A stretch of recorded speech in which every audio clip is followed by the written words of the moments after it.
एक गुरु का एक शिष्य अपने गुरु के पास आया और उसने कहा, गुरुदेव, आप कहते हैं कि मन को एकाग्र करो, केंद्रित करो, परंतु जब मैं ध्यान में बैठता हूँ और मन को एकाग्र करने की कोशिश करता हूँ तो मन बाहर की ओर भागता है। जब मैं उठकर बाहर की ओर जाता हूँ तो मन ध्यान और एकाग्रता की ओर भागता है। पेट भर जाए तो मन उपवास के बारे में विचार करता है और उपवास करता हूँ तो मन भोजन की ओर भागता है। गुरुदेव, मेरा मन भटक रहा है, मैं इसे रोक नहीं पा रहा हूँ। गुरुदेव, मन को भटकने से कैसे रोकूं? गुरु मुस्कुराए और कहा, भटक जाना मन का स्वभाव है। मन कभी भी वहाँ नहीं होता जहाँ आप होते हैं। मन हमेशा वहाँ होता है जहाँ आप नहीं होते। वह हमेशा अज्ञात की ओर भागता है और जो ज्ञात है, जो मिल चुका है, उसे छोड़ देता है। इसीलिए हमेशा जो नहीं है वह उसके पीछे ही भागता है और हमेशा वह भागता ही रहता है। शिष्य ने कहा, गुरुदेव, तब तो ध्यान लगाना और मन को एकाग्र करना असंभव है। गुरु ने कहा, नहीं, ऐसा नहीं है। इस दुनिया में दो तरह के लोग हैं। पहले वह जो मन से छुटकारा चाहते हैं, और जो लोग मन से छुटकारा चाहते हैं वह जिंदगी भर भी कोशिश करें तो मन से छुटकारा संभव नहीं है, क्योंकि मन से हम जितना भागते हैं, जितना इससे छूट जाना चाहते हैं, यह हमें उतनी ही जोर से पकड़ लेता है। इसलिए जो इससे छुटकारा चाहते हैं वह कभी भी नहीं छूट सकेंगे। शिष्य ने कहा, गुरुदेव, जो लोग मन से छुटकारा चाहते हैं उन्हें मन से छुटकारा नहीं मिलता, बल्कि मन उन्हें और जोर से पकड़ लेता है। यह बात मुझे कुछ समझ नहीं आई। गुरु ने कहा, यह चीज़ समझने के लिए तो तुम्हें मेरे साथ चलना होगा।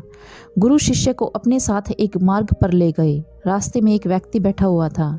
गुरु उस व्यक्ति के पास पहुंचे और कहा, तुम्हारी इच्छा क्या है? तुम्हें क्या चाहिए? व्यक्ति ने कहा, मेरी कोई बड़ी इच्छा नहीं है गुरुदेव, मैं तो बस इतना ही चाहता हूँ कि मुझे एक झोपड़ी मिल जाए रहने के लिए। मुझे बाहर खुले आकाश में सोना पड़ता है, बस इतनी सी ही इच्छा है। गुरु शिष्य को लेकर और आगे बढ़े। आगे एक झोपड़ी के बाहर एक व्यक्ति बैठा हुआ था जो बहुत परेशान हो रहा था।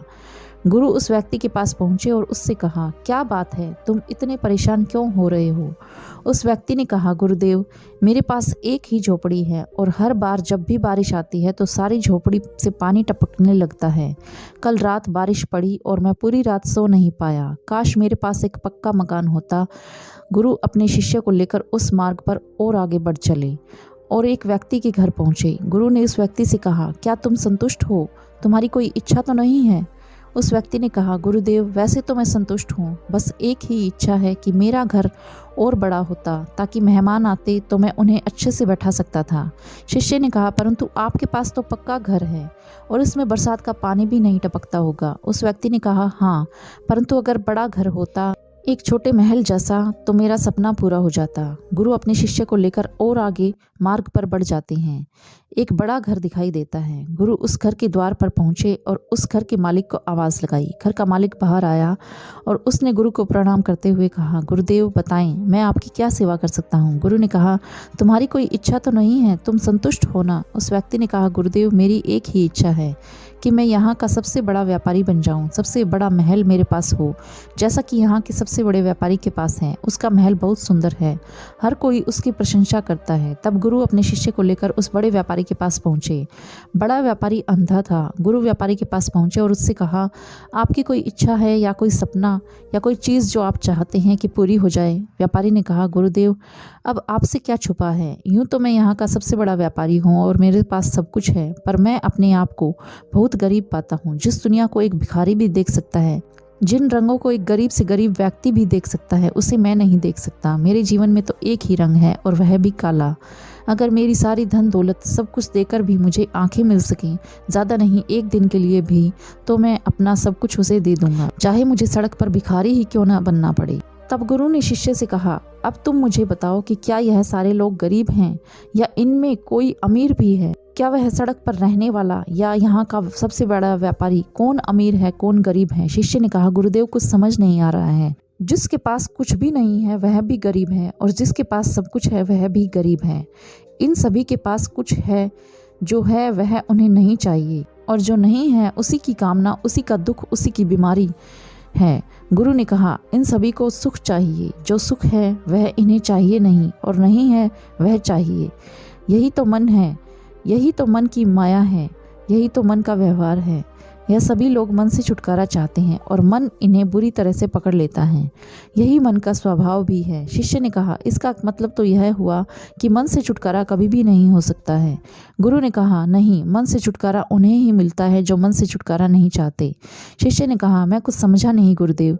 मन से छुटकारा चाहेंगे तो मन और जोर से पकड़ लेता है, मन से छुटकारा नहीं चाहेंगे तो मन से छुटकारा मिल जाता है, पर जब चाहोगे ही नहीं तो वह छोड़ेगा क्यों? तब गुरु ने कहा, यह बात समझने की है कि जिसने मन को समझ लिया, जिसने मन को जान लिया, उसे मन से छुटकारे की ज़रूरत ही नहीं पड़ती। और जो नहीं जान पाया वह जीवन भर बस छुटकारा पाने के चक्कर में ही रहा और मन के जाल में ही फंसता चला गया।